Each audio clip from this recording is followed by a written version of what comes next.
From the Library of Congress in Washington, D.C.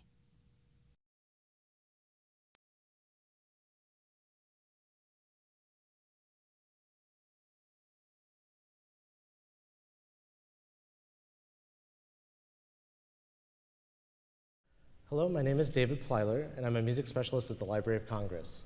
It is my great pleasure to be here today with Paul Lewis, pianist, who is playing at the library. Mr. Lewis, you have a long and distinguished career already, and your focus during that time has been largely on two composers, Beethoven and Schubert. Your work with Beethoven involved recordings and performances of all 32 piano sonatas, as well as the concerti and the Diapason variations. Can you just say a bit about what that journey was like? I wish I could say something intelligent about it, but the thing is, it feels like it's still ongoing.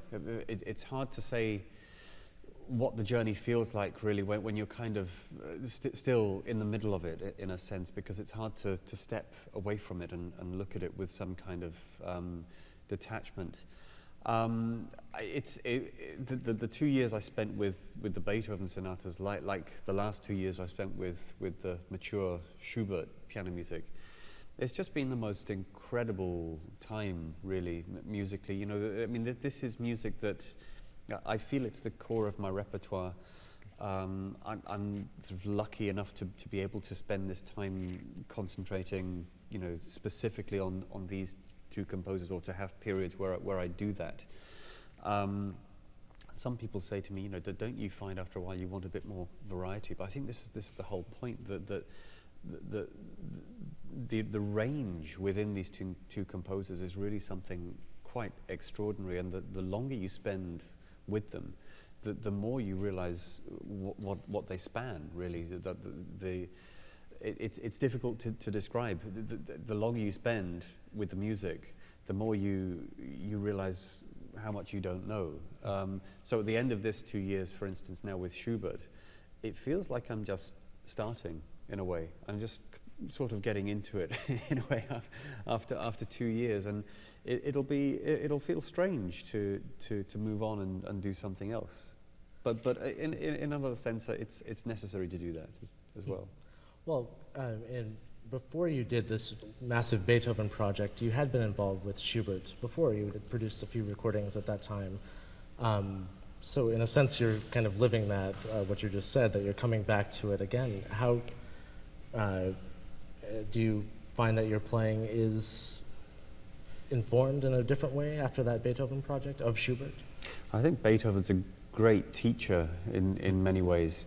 Again, it's difficult to step away from it and see how your playing has changed. Only, for instance, I don't listen to my own recordings. It's just too difficult to listen to one's own recordings. But next month I'm re-recording the C minor Schubert Sonata, which was on my first CD 12 years ago. So I did listen to that, and it's quite astonishing how much it has changed. You know, you don't notice it so much in the process, but when you listen back, yeah, lots of things have changed.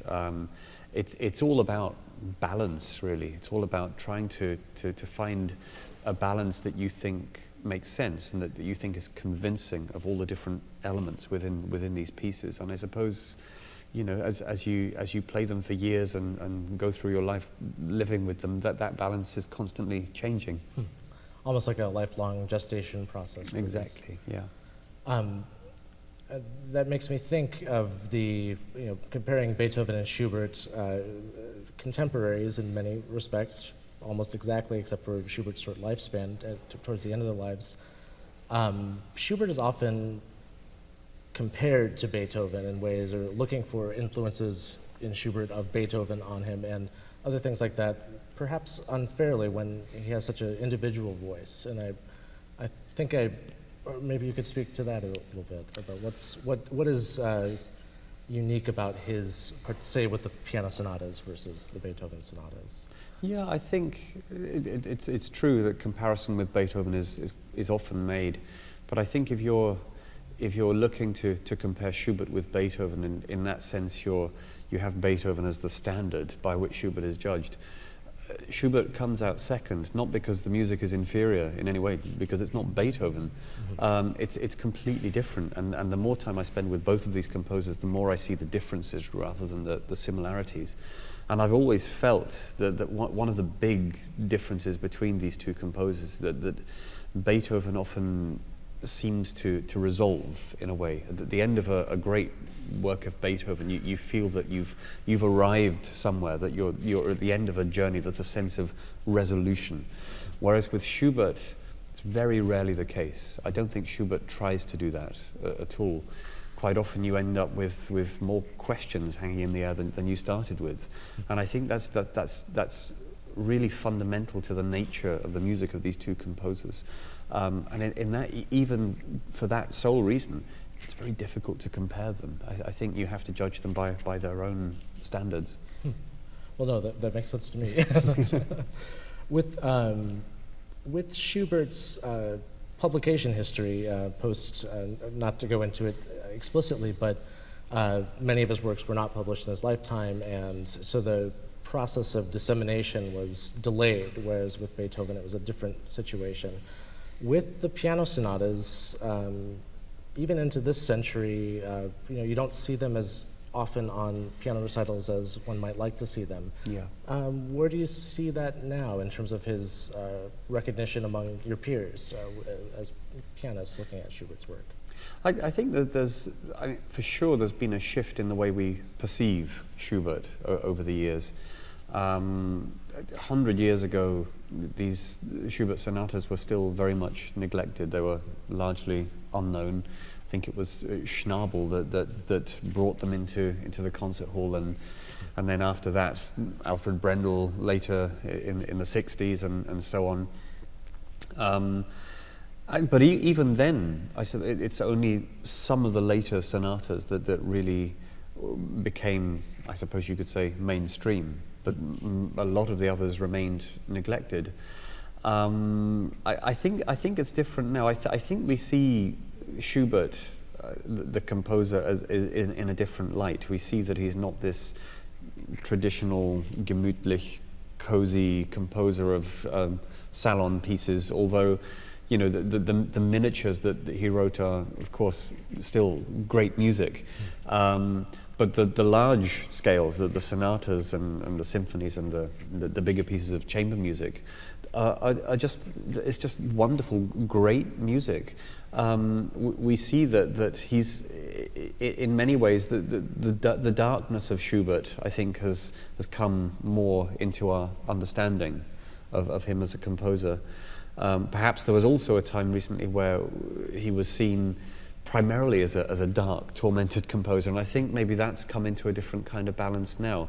So yeah, 200 years later, we're still finding a way to understand Schubert, and it's fascinating the way that it goes, I think.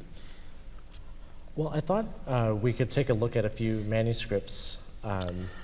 We've got a couple of small items here.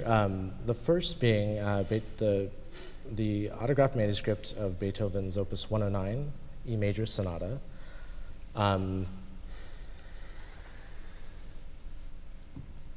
When one encounters, this is my first time seeing this manuscript myself, and there's a certain sense in which one feels you can see kind of the process of composition unfolding in front of you, literally with certain types of amendments, edits, things like that. You having performed and recorded this particular piece, do you have any initial reactions just on seeing it? We can take a look at other pages too. Yeah, I'm just overwhelmed, basically, when I saw this for the first time. I knew I was going to see it, but then when you see it, you think, this is it. This is the real thing. It's just absolutely astonishing, really. I mean, it comes alive. There's such a life to it, which it's hard to describe, and it's hard to grasp in a way. I just noticed here in the first movement, there was a bar in the middle of a long line. He appears to have added a bar almost as an afterthought, which changes the sense of that line. It's you know, of course, only seeing the manuscript, you would realize things like this. It's really incredible. One other thing that starts to come up as you look at are the different types of markings, the different sizes of, you have your forte written out and very clearly here, just to make sure that you know what is supposed to happen. It's, later, with later Beethoven, he became more and more prescriptive in the way he wrote, and one can easily see that here. It's actually a lot more organized than I thought it was going to be. It's clearer, because I've seen some manuscripts of middle period Beethoven which are incredibly chaotic, and they sort of scream at you in a way off the page. And this is somehow more detailed, and there's a clarity to this. Now, with this particular sonata, it features the famous variation set at the end. This is maybe thinking of this in relation to Schubert, where you'd mentioned earlier that Beethoven tends to take the material and win at the end in some way, coming to some. This particular piece has a different sort of ending, where the triumph is almost in a return or a sense of calmness. I don't know if but maybe that's an example of just the kind of breadth of that is there in the Beethoven sonatas. I mean, I think the feeling of resolution comes out in different ways in different periods of Beethoven's composition. In the middle period, of course, then you often get this sense of triumph. In the later period, I think it's different. There's an intimate, sort of, introspective quality to this, but you still feel that especially at the end of the variation movement, that there is a sense of resolution. You feel that it doesn't need to carry on. It's come to a conclusion. Whereas of many of the Schubert last movements, one feels that they could, that there's more of a story sometimes to be told. Whereas this one doesn't feel that. At the end of 110, of course, that you have this euphoric, very emphatic ending, and then in 111 it seems to just rise above to a different sphere. So I suppose these last three sonatas you get these three different types of resolving, of resolution. Well, and maybe a good example of Schubert feeling like it could be going on to a different thing is a sort of circular feeling of the A major sonata, where when it comes back to that material, that feeling of the beginning at the very end of the work, it almost feels like it could start again or move into some different territory. Absolutely, yeah. Well, that's maybe looking at this work, I believe, is written around 1820, and the sonatas that you're playing with the Schubert were written around in 1828. Maybe look at a couple of other samples here. One thing would be to look at to segue into Liszt as a disseminator and champion of both Schubert and Beethoven. And what we have here first is just one leaf of his transcription of Gretchen am Spinnrade, which was published as Schubert's Opus 2.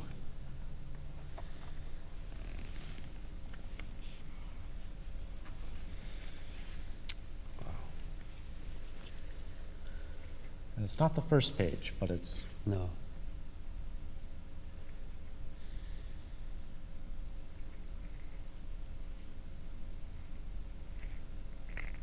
It's incredibly tidy. That was my reaction too. Yeah. Compared to other Liszt manuscripts, it definitely has a sense of clarity and execution. Yeah, and containment in a way. Yeah. And I believe that this transcription was done in 1837 or 1838. And of course, the work itself was written in the teens. Yeah. But Schubert as a vehicle, Liszt as a vehicle for Schubert, I think he transcribed close to 50 of his songs. and this was one of the more famous ones, as famous as a transcription as well. Yeah, yeah. I think one gets a sense of Liszt's real, genuine love for Schubert. Not only with the songs. I mean, well, he also transcribed, of course, the Wanderer Fantasy as a piano concerto. We actually have that too, I believe. You have that here? Yes, wow. I should have thought to have brought that up. You see, I've played that. Oh, you have? Okay. Yeah, I mean, I've played the Liszt's transcription. It works incredibly well. I mean, the thing about it is that when you hear the way he orchestrates, in a way, it's sort of what you hear in the original. Mm-hmm. You know, it's exactly what you imagine that the original piano Wanderer Fantasy would sound like if it were orchestrated. It's just very perceptive and tastefully done. Yeah, I agree, and that particular piece was of course the greatest importance to Liszt as a composer from the standpoint of what it taught him about thematic transformation, and one sees that in all of his many of his works, major works after that. That's I should have. Next time you come, we will have to show it to you for sure. Yeah.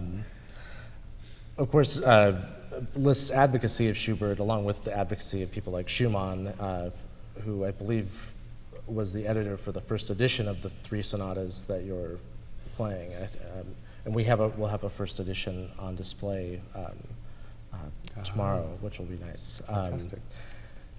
Liszt did not need to advocate as much for Beethoven, whose reputation was pretty much established. However, he had a very strong affinity for his music, both in performance as a pianist and as an adapter of his works. Yeah. And just for fun, we brought out a transcription that Liszt did in, I believe, in 1878. Yeah. So quite late, of Beethoven's 4th piano concerto, which I understand is a particular favorite of yours. Yes. And so I thought we could take a look at that next. That's great. Yeah. It's a particular challenge. Right? I think Liszt was very incredibly generous about other composers' work. I think to an extent that one doesn't normally find with other composers. Yes, absolutely. Especially, and sometimes that came back to haunt him a bit in terms of reputation, because people would question his spending that amount of time on these types of endeavors. However, many of these are absolutely unique and interesting and viable performance works. Yeah. I have not heard this one in performance, so I'd be very curious. But one thing we'll notice as we take a look a bit farther in is that the parts are divided up amongst the 2 pianos when the solo part is not there. And it's interesting to see how Liszt chooses to make those divisions, and also how he chooses to write about what one should be listening for and playing. And there's clearly a labor of love. I mean, at this point, it didn't need to do it, but it was a piece that he cared a great deal about. And I believe he did this for the 3rd, the 4th, and the 5th piano concerto. And we have the 4th and the 5th. Right. Okay. There you have it again when he writes string quartet, and then indications as to. I mean, of course, he's transcribing it as from an orchestral piece into to piano work, but still he's constantly thinking in terms of color and the sounds one should be or try to be making. Right, and that was the process that he used for the Beethoven symphony transcriptions. Was he was very careful to include those indications as to what one might think about as you're playing it in terms of what orchestral instruments are involved. Yeah. Can I turn the page? Yeah. So is there a way to do it? I'm very nervous about it. Yes. Yeah.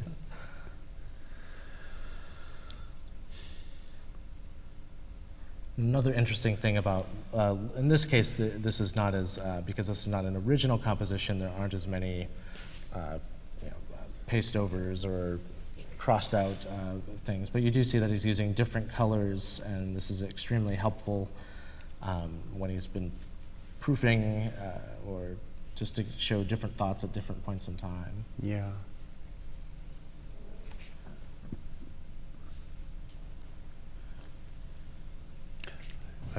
I don't know this well enough.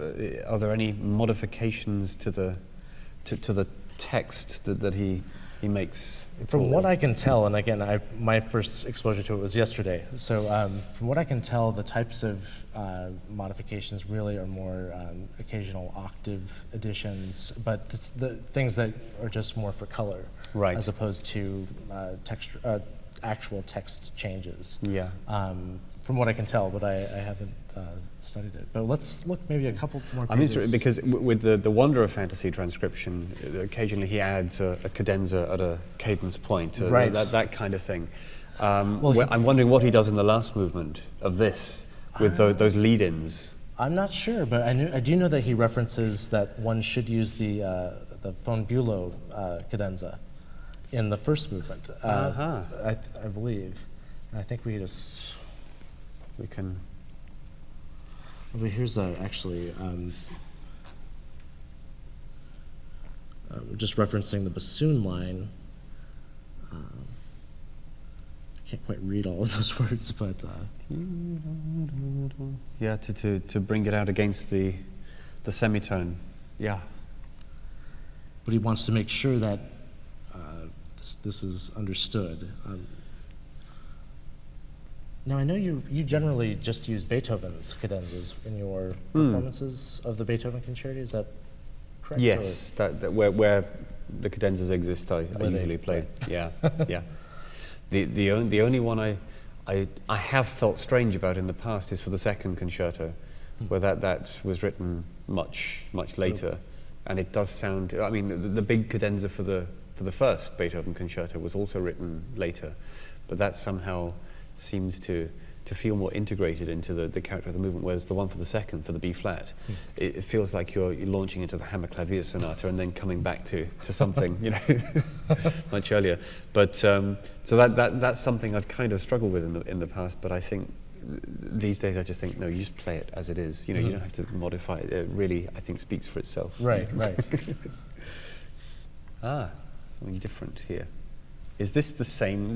No, this is a copyist. That's a copyist, yes. And then just list corrections. And I believe it's referring to a different spot. But I think as we go just a bit further is the...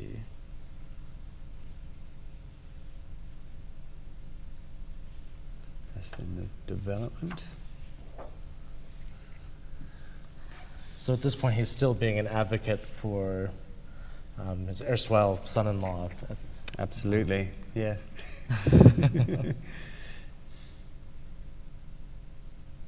Someone I met in Japan recently handed me a Stenhammer cadenza for this wow. piece. Yeah, and various things. There's a four-a cadenza for the third piano concerto. I mean, all these absolutely completely forgotten things. That would almost be an interesting kind of compilation, just to. Yeah. You don't have as many composers today retroactively writing these cadenzas for these earlier works, but it's, in some ways that's its own tradition that is a bit lost now. But again, I think not often maybe as successful as the original composers' efforts. Okay, what did you do here? Wiederholt. Okay, he doesn't specify. He doesn't write out a cadenza there. That's wonderful. Really? Well, I thought maybe just as one more manuscript to take a look at, since we've segued into Liszt, just taking a look at a late Liszt work, representing a wide variety of types of pieces here. This is something from, I believe, 1872, from the third Année de Pèlerinage, Sunt Lacrymae Rerum. And this is actually, I believe it's an earlier version. It's not the same as the published version. But from this manuscript, we have a better sense of Liszt's process of revision and second thoughts, paste overs, even at the very opening of the piece, that's a paste over. Yeah. Work in progress. I mean, that's what brings it to life. You know, you can almost see the thoughts coming from the page. And again, I think from the perspective of posterity, it was nice of Liszt to use these different colors and These are later additions, the different colors. Then I believe that they were there just to help to edit and. Right.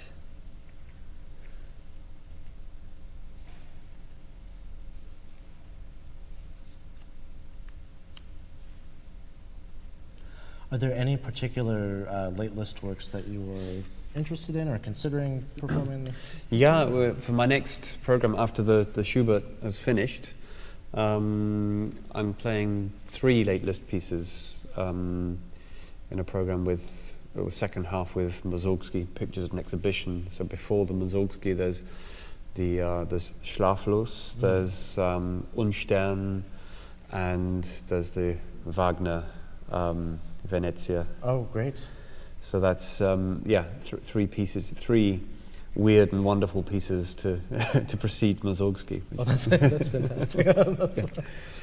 Yeah. You don't have the manuscripts for. We don't have those 3. We do have the 5 pieces, the late pieces. Oh, really? Including Suspiri and and we do have a few. We have the historical Hungarian portraits, some other pieces like that are in that vein. The toccata, very late toccata. Trying to think of some other ones, but we definitely we'd be happy to let you know exactly what we have wonderful. at some point. Great. Because what one feels with the late works, it's pure expression. It's just distilled expression with nothing to dress it up. And I'd be very interested to see more of those manuscripts because, again, having seen some facsimiles of earlier Liszt, I have the B minor sonata facsimile at home, and some things from before that, and there is a kind of energy that comes out. I'd be interested just to see what kind of energy comes off the score of the very late pieces.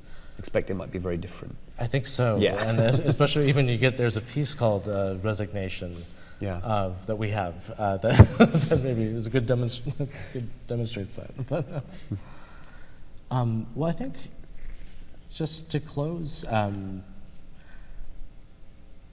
looking ahead beyond some late Liszt and Mussorgsky, what other interests? I know that you feel that this is a continuous journey that you're on, and so you'll be, I'm assuming, revisiting certain works or maybe even certain whole series of works. But what other types of interests do you have for the future? And I'm not going to hold you to it, but no. Well, the next few years. So there's Mussorgsky, late Liszt, Bach, Busoni, coming back to some Beethoven. Brahms D minor concerto I play for the first time at the end of this month, which I can hardly believe. So it's a mixed bag. In the next few years, I'm also coming back to Haydn, and I'm considering maybe doing a sort of Haydn project because I mean this is wonderful, rich music, and often there's a lot of Haydn which I also feel can often be overlooked. Absolutely, one doesn't find it represented in recital programs very often, for sure. Maybe just 1 or 2 of the more well-known sonatas, but outside that. So that's something. I'm also considering the picking up the Reubke sonata, which of course he was one of Liszt's favorite pupils, died when he was in his 20s, left just a handful of pieces. There's the organ, there's the great organ work, and there's this piano sonata. And it should be mentioned that sonata, I believe, is written just a few years after Liszt's B minor sonata. Yeah. So it's the Reubke B flat minor, I think. That's right. And there are similarities for sure. It's about the same length. it's a similar kind of form that it has. In fact, the original end to the B minor sonata, which was this very strong fortissimo ending, the Roybke has that ending. You feel it's sort of modelled a little bit on the Liszt sonata, but with the original end. But it's also very much its own original thing as well, and it's just a wonderfully heartfelt work, and I feel that clearly is something that doesn't get played very often and deserves to. One gets a sense of, even though many of these composers, Roybke aside perhaps, are well known to audiences generally, there's a sense of advocacy in your work that comes through in your playing, I believe, in the sense of really communing with the work and getting to know it, and that's something that we definitely very much appreciate about your work. And, thank you. Thank you very much. So I'd just like to thank Paul Lewis for coming today and speaking with us, and best wishes for the future. Thank you very much. Pleasure. Thank you. This has been a presentation of the Library of Congress. Visit us at loc.gov.